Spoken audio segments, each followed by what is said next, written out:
Segundo a OMS, saúde é um estado de completo bem-estar físico, mental e social, e não somente a ausência de enfermidades. Os quadros do programa Vida Plena proporcionam informações e reflexões que lhe darão bem-estar global. Está começando o programa Vida Plena. Apresentação: Ivanise Diel e Augusto Ablin.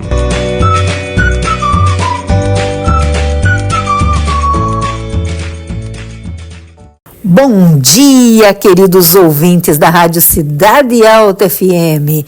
Estamos de volta neste sábado, 21 de setembro de 2024, com o seu programa semanal de saúde, com muitas dicas e informações. Na reflexão, você está acompanhando uma série sobre a Bíblia Sagrada, dirigida pelo pastor Emerson. Hoje ele dará sequência ao estudo do livro de Êxodo. No quadro das curiosidades, Lili Bold falará do intestino e a influência nele dos alimentos que consumimos. No quadro Conselhos sobre Saúde, Ellen White mostrará como podemos cooperar com Deus por meio de uma observância inteligente às leis da vida e da saúde, pois a saúde é um dom precioso concedido ao homem. E no quadro Princípios Educacionais, receberemos orientações preciosas com relação ao tema educação.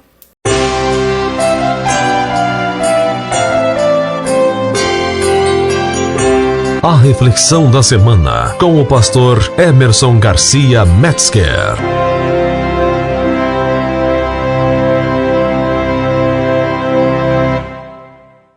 Olá, amigos da Cidade Alta FM. Que alegria poder estar com vocês mais uma vez. Semana passada, nós conversamos um pouquinho sobre o bezerro de ouro, onde, infelizmente, o povo de Deus, estando protegido por Deus no deserto, infelizmente, com toda a sua presença ali, ainda duvidaram de Deus e duvidaram da sua presença. Moisés volta com as tábuas das leis, depois de alguns dias lá no monte, e quando ele vê ali um bezerro de ouro e o povo adorando a este bezerro, ele quebra as tábuas e agora fica constrangido com toda a situação. Repreende o povo, ajusta tudo que tinha que ajustar, mas Deus o chama novamente. Hoje vamos falar um pouquinho de Êxodo 32 ainda, do verso 30 até o verso 34. Êxodo 32, do verso 30 até o verso 34. Diz assim: E aconteceu que no dia seguinte, Moisés disse ao povo: Vós pecastes grande pecado. Agora, porém, subirei ao Senhor. Porventura farei propiciação por vossos pecados. Assim tornou Moisés ao Senhor e disse: Ora, este povo pecou pecado grande, fazendo para si deuses de ouro. Agora, pois, perdoa o seu pecado. Se não perdoar, risca-me, peço-te, do livro que tens escrito. Então disse o Senhor a Moisés: Aquele que pecar contra mim, a este riscarei eu do meu livro. Vai, pois, agora, conduz este povo para onde te tenho dito. Eis que o meu anjo irá adiante de ti. Porém, no dia da minha visitação, visitarei neles o seu pecado. Temos dois pontos aqui muito interessantes para a gente poder conversar. O primeiro é a intercessão de Moisés. Moisés, mesmo vendo que aquele povo era um povo terrível que a qualquer minuto, qualquer segundo, já estaria traindo o amor de Deus, ele vê um potencial neste povo e ele agora intercede pelo povo. E a intercessão é algo muito interessante. Moisés se coloca ali agora na frente do povo, pedindo a Deus que não mate aquele povo. Mesmo eles tendo feito um pecado grande, um grande pecado, ele agora pede para que Deus não mate aquele povo. E Deus diz que vai morrer sim aqueles que não guardarem os mandamentos. Olha que interessante, Moisés. O que Moisés ganharia fazendo essa intercessão? Nada. Mas por que ele intercede? É por amor. E é assim que você também deve fazer na sua casa. Você que é pai, mãe, você é tio, tia, avô, avó, você que tem pessoas que você ama, você precisa interceder por essas pessoas a Deus. Esse precisa que eu digo é por amor. Quando fazemos as coisas por amor, tudo na nossa vida ela se resolve. Sabe por quê? O nosso Deus é o Deus do amor. Nós mesmos não temos amor em nós mesmos, entende? Nós não temos uma fonte de amor que nasce em nós. A fonte de amor, a Bíblia diz que Deus é amor. Se Ele é amor, o amor vem dele. Ele não pega o amor de algum lugar, Ele é amor. Quando Ele é amor, toda a fonte de amor vem do nosso próprio Deus. Olha que legal. E quando eu amo a Deus, eu consigo agora também amar ao próximo. E Moisés, quando intercede aqui pelo povo, Deus consegue enxergar em Moisés um grande amor. Um amor além das medidas do ser humano. Porque o ser humano mesmo, ele não é uma pessoa com amor, que tem amor. Nós temos que beber da fonte, e esta fonte é Deus. Quando vamos a Deus, recebemos o amor, e aí conseguimos distribuir. Você tem intercedido pelas pessoas que você ama?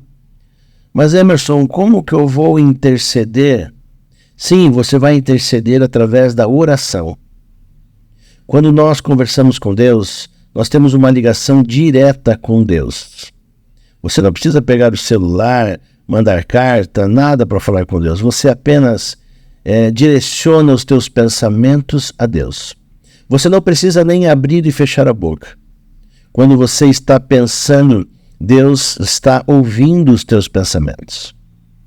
E por Deus ouvir o que você diz e atender às coisas que você pede, Ele vai atender também quando você intercede por alguma pessoa. Olha, eu tenho certeza que hoje estou vivo ainda nesta terra, primeiramente porque Deus quer, Deus está permitindo, mas também pela intercessão dos meus pais. Os meus pais sempre intercederam por nós, por mim.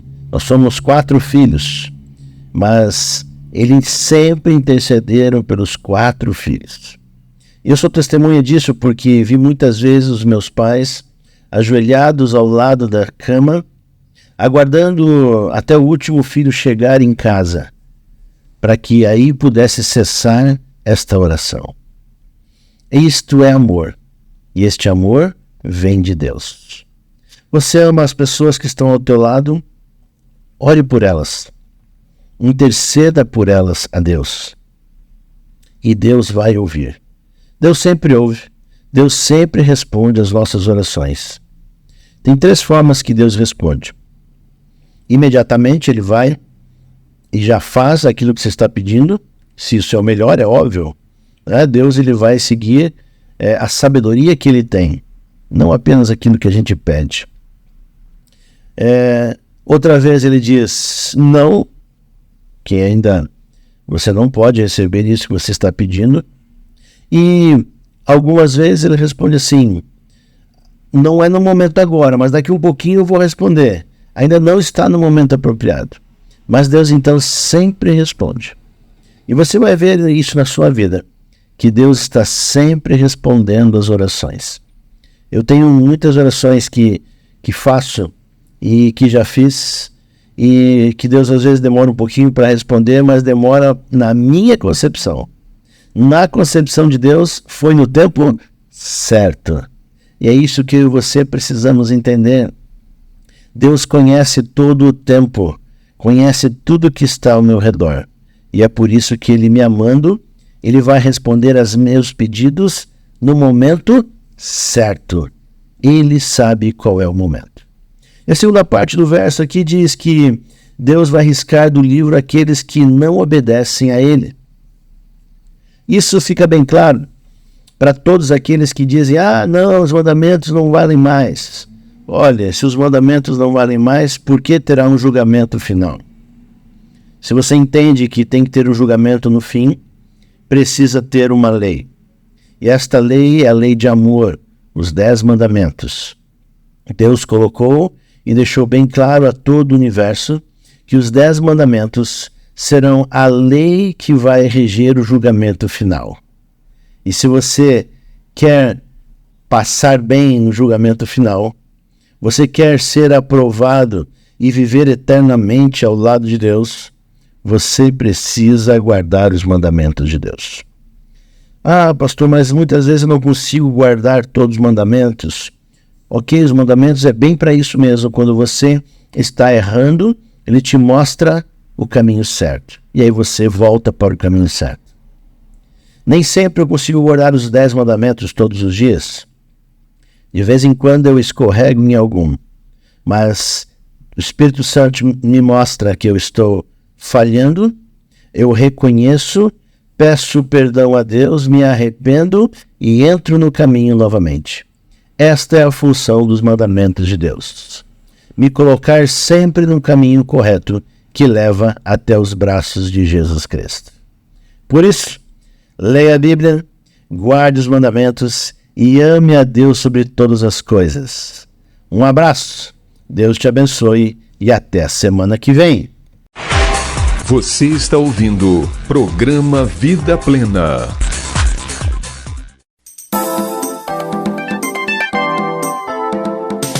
Vida Plena apresenta Curiosidades da Semana com Lily e Buldy.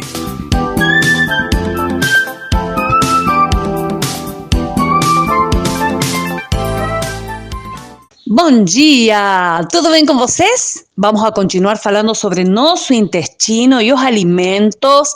Gente, tem muitos problemas que podemos ter se não cuidamos desse nosso intestino.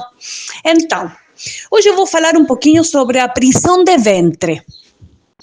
Vocês sabiam que é o trânsito lento ou dificultoso do conteúdo intestinal, com evacuações pouco frequentes e de fezes excessivamente duras. A maior parte dos casos de constipação é do tipo funcional e se deve a uma atonia ou debilidade da musculatura do intestino grosso. Unicamente em casos muito concretos, a constipação é do tipo orgânico, sendo a causa mais grave o câncer de cólon ou de reto. Considera-se normal a evacuação desde 2 vezes ao dia até uma vez de 2 em 2 dias. Considera-se prisão de ventre a frequência menor. Os fatores que favorecem ou predispõem a sofrer prisão de ventre atônica de tipo funcional são os seguintes: regime alimentar incorreto, com insuficiente ingestão de água e ou de fibras. Como consequência, a parede intestinal carece de estímulo e finalmente se debilita. Hábitos intestinais irregular, devido à tensão nervosa ou à pressa, não se atende à chamada fisiologia para defecação. Pode-se chegar a perder esse reflexo intestinal. Abuso de laxante produz um estado de inflamação permanente na mucosa intestinal, que se torna insensível aos estímulos normais. Falta de exercício físico, necessário para estimular o reflexo para defecar. Solucionando essas 4 causas, se corrige a maior parte dos casos de prisão de ventre funcional atônica. Uma alimentação correta é imprescindível para a solução. Reduza ou elimine as confeiterias refinadas, cereais refinados, pão branco, chocolate, mariscos, carnes, peixe, e precisamos aumentar muito a água, as fibras, cereais integrais, pão integral, farelo de trigo, frutas, hortalizas, legumes, sementes de linhaça, ameixa, maçã, uva, figo e mel. Até a próxima semana!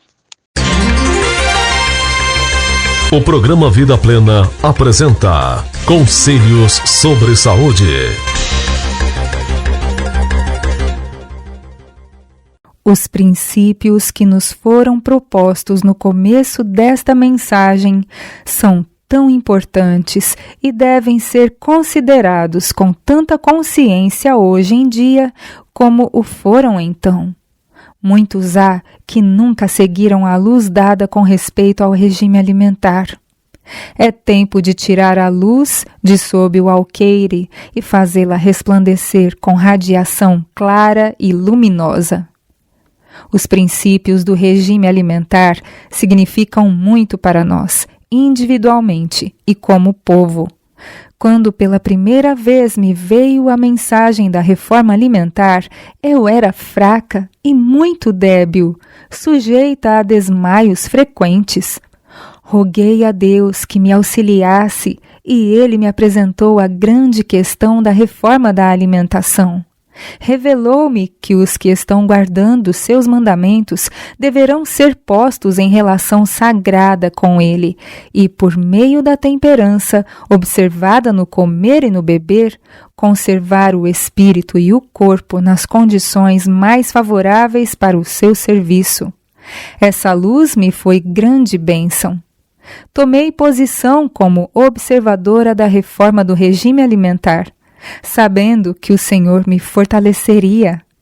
Tenho hoje melhor saúde do que na juventude, apesar da minha idade. Houve quem alegasse que não tenho seguido os princípios da reforma alimentar, tais como os defendo com a pena. Posso, entretanto, dizer que tenho sido fiel a essa reforma. Os membros da minha família sabem que isso é verdade. Para a glória de Deus. Não estabelecemos regra alguma para ser seguida no regime alimentar, mas dizemos que nos países onde abundam as frutas, cereais e nozes, os alimentos cárneos não constituem alimentação própria para o povo de Deus. Fui instruída que a alimentação de carne tende a embrutecer a natureza e a privar os homens daquele amor e simpatia que devem sentir uns pelos outros, dando aos instintos baixos o domínio sobre as faculdades superiores do ser. Se a alimentação de carne foi saudável algum dia, é perigosa agora. Constitui em grande parte a causa dos cânceres, tumores e moléstias dos pulmões. Não nos compete fazer do uso da alimentação cárnea uma prova de comunhão.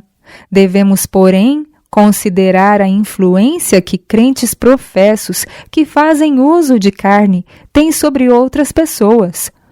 Como mensageiros de Deus, não devemos testemunhar ao povo. Quer comais, quer bebais, ou façais qualquer outra coisa, fazei tudo para a glória de Deus? Não devemos dar um testemunho decidido contra a transigência com o apetite pervertido? Porventura, os ministros do Evangelho que estão a proclamar a verdade mais solene já enviada aos mortais devem constituir-se exemplo no regresso às panelas de carne do Egito? É lícito que os que são sustentados pelos dízimos dos celeiros de Deus se permitam a condescendência que tende a envenenar a corrente vivificadora que lhes flui nas veias? Desprezarão a luz que Deus lhes deu e as advertências que lhes faz? A saúde do corpo deve ser considerada como essencial para o crescimento na graça e para a aquisição de bom temperamento. Se o estômago não for bem cuidado, a formação de caráter moral íntegro será prejudicada. O cérebro e os nervos relacionam-se com o estômago. O comer e o beber impróprios resultam num pensar e agir impróprios também. Todos estão sendo agora experimentados e provados. Fomos batizados em Cristo e, se desempenharmos nossa parte em renunciar tudo que nos afeta desfavoravelmente, fazendo de nós o que não devemos ser-nos-á concedida força para o crescimento em Cristo, que é a nossa cabeça viva, e veremos a salvação de Deus. Somente quando dermos atenção inteligente aos princípios do viver saudável, seremos habilitados a ver os males que resultam do regime impróprio. Os que, depois de reconhecerem seus erros, tiverem coragem para reformar seus hábitos, hão de experimentar que o processo da reforma exige lutas e muita perseverança. Uma vez educados os gostos, porém, reconhecerão que o uso de alimentos que antes haviam considerado inofensivos estivera pouco a pouco, mas de modo seguro, lançando bases para a dispepsia e outras moléstias. Pais e mães, vigiai em oração, ponde-vos em guarda rigorosa contra a intemperança sob qualquer forma. Ensinai aos vossos filhos os princípios da verdadeira reforma pró-saúde. Ensinai-lhes o que lhes convém evitar, a fim de preservar a saúde. Já a ira de Deus está começando a manifestar-se sobre os filhos da desobediência. Quantos crimes, pecados e práticas iníquas estão se manifestando por todos os lados. Como um povo, devemos ter o maior cuidado em guardar nossos filhos da companhia depravada. O ensino dos princípios de saúde. Para educar o povo nos princípios da reforma de saúde, é mister que se façam maiores esforços. Importa fundar escolas culinárias e instruir o povo de casa em casa quanto aos meios de preparar alimentos saudáveis. Todos, velhos e moços, devem aprender a cozinhar com maior simplicidade. Onde quer que a verdade seja apresentada, o povo deverá aprender a preparar alimentos de modo simples e apetitoso. Cumpre mostrar-lhe como é possível seguir regime alimentar completo sem lançar mão dos alimentos animais. Ensinai ao povo que é melhor saber conservar a saúde do que curar as enfermidades. Nossos médicos devem ser educadores sábios, advertindo a todos contra a tolerância dos apetites e mostrando que a abstinência das coisas que Deus proibiu é o único modo de evitar a ruína, não só do corpo, mas também do espírito. Você está ouvindo o programa Vida Plena.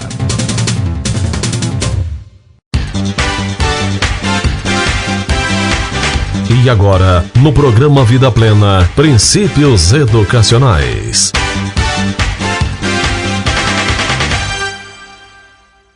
A conquista pela fé. A verdade de que o Senhor é tal quais são os seus pensamentos encontra outra ilustração na experiência de Israel. Nas fronteiras de Canaã, os espias, ao voltarem de pesquisar o país, apresentaram seu relatório. A beleza e fertilidade da terra foram perdidas de vista pelos receios das dificuldades que obstavam sua ocupação. As cidades muradas até ao céu, os gigantes guerreiros, os carros de ferro, faziam desfalecer-se-lhes a fé. Não tomando a Deus em conta, a multidão ecoou a decisão dos espias descrentes. Não poderemos subir contra aquele povo porque é mais forte do que nós. Suas palavras mostraram-se verdadeiras. Não eram capazes de avançar e despenderam a vida no deserto. Entretanto, 2 dentre os 12 que examinaram a terra raciocinavam de modo diverso. Certamente prevaleceremos. Entretanto, 2 entre os 12 que examinaram a terra raciocinavam de modo diverso. Certamente prevaleceremos contra ela, insistiam eles, considerando a promessa de Deus superior a gigantes, cidades muradas e carros de ferro. Para eles a sua palavra era verdadeira. Posto que participassem com seus irmãos da peregrinação de 40 anos, Calebe e Josué entraram na terra da promessa. Tão animoso de coração como quando, com as hostes do Senhor, saíra do Egito, Calebe pediu e recebeu como seu quinhão a fortaleza dos gigantes. Na força divina expulsou os cananeus. Os vinhedos e olivais onde haviam pisado seus pés tornaram-se sua possessão. Ao passo que os covardes e rebeldes pereceram no deserto, os homens de fé comeram das uvas de Escol. Verdade alguma apresenta a Bíblia em mais clara luz do que haver perigo em nos desviarmos do que é reto, uma única vez que seja. Perigo este tanto para o que faz o mal como para todos os que são atingidos pela influência do mesmo. O exemplo tem uma força maravilhosa, e quando posto do lado das más tendências da nossa natureza, torna-se quase irresistível. O mais forte baluarte do vício em nosso mundo não é a vida iníqua do pecador declarado ou do degradado proscrito. É a vida que parece virtuosa, honrada e nobre, mas em que se alimenta um pecado ou se acaricia um vício. Para a alma que se acha lutando secretamente contra alguma enorme tentação, tremendo nas bordas mesmo do precipício, tal exemplo é um dos mais poderosos incentivos ao pecado. Aquele que, dotado de altas concepções da vida, verdade e honra, transgride, não obstante, voluntariamente um preceito da santa lei de Deus, perverte seus nobres dons, tornando-os chamarizes do pecado. Gênio, talento, simpatia, mesmo ações generosas e benévolas, podem assim tornar-se engodos de Satanás para levar almas ao precipício da ruína. Aí está porque Deus deu tantos exemplos apresentando os resultados de mesmo um só ato errado. Desde a triste história daquele único pecado que trouxe ao mundo a morte e nossas desgraças todas, juntamente com a perda do Éden, até o relato que há daquele que por 30 moedas de prata vendeu o Senhor da glória. A biografia bíblica está repleta destes exemplos, ali colocados como faróis de advertência nos atalhos que desviam do caminho da vida. Há também advertência em notarmos os resultados que se seguiram quando mesmo uma única vez alguém cedeu à fraqueza e erro humano, o fruto de abandonar a fé. Em virtude de uma falha de sua fé, Elias interrompeu a obra de sua vida. Pesado fora o encargo que havia arrostado em prol de Israel. Fiéis tinham sido suas admoestações contra a idolatria nacional. E profunda foi sua solicitude, quando durante 13,5 anos de fome vigiara e observara à espera de algum indício de arrependimento. Ele sozinho permaneceu ao lado de Deus no Monte Carmelo.